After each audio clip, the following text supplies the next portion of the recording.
can you share with people what is a real estate appraiser and how to become a real estate appraiser? Sure.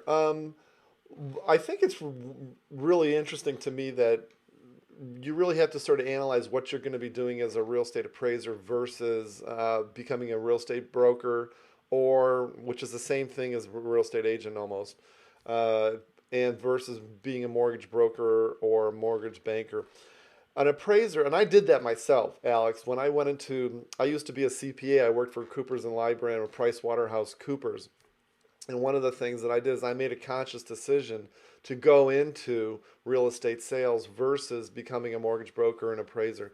So it depends on like what you really want to do. As an appraiser, as a real estate appraiser, you're going to be working by yourself a lot. See, what I love about real estate sales is I'm always working with other people. I love meeting new people. I love talking to new people. As you can see from this interview, I have a hard time shutting up. So I think a real estate appraiser, you're going to be working under the some very strict laws and there's some very strict guidelines.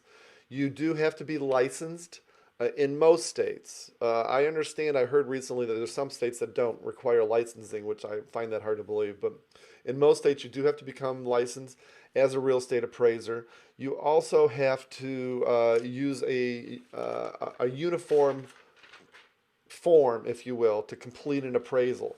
So what that means is you have to go out for every single house or for every single building. You have to go out there. You have to take pictures. You have to measure the building, and you have to then take find comparable properties that actually go that would support the value of the property.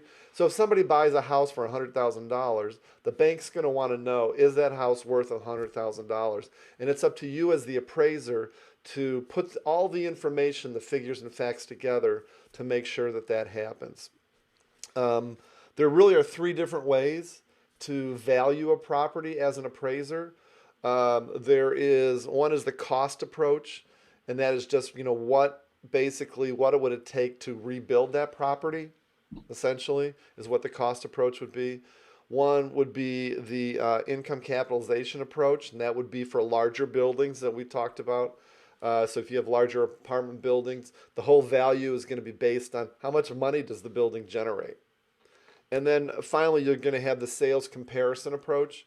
And essentially, that's what we use in residential real estate a lot. And that is finding similar properties. If you're trying to appraise a three-bedroom house in one area, you're going to want to try to find other three-bedroom homes in that area and use the values of their sales to support the value of the property that you're trying to appraise.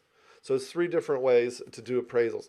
I think that of all the different ways to make money or to work in the real estate field, probably being an appraiser would be the least, how can I say this, the least marketing one. You don't really need to do a lot of marketing because generally speaking, you're going to get a lot of referrals from banks that will automatically give you the business to do the appraisers. But I think it's a great. I have great appraisers in my life, and I think that it's a great field to get into. Just know that you're going to be working a lot, and you're going to be working a lot by yourself, working on actually doing these appraisals and having to turn them around using a uniform code, uniform form. And I believe it's the Unified Residential Appraisal Report.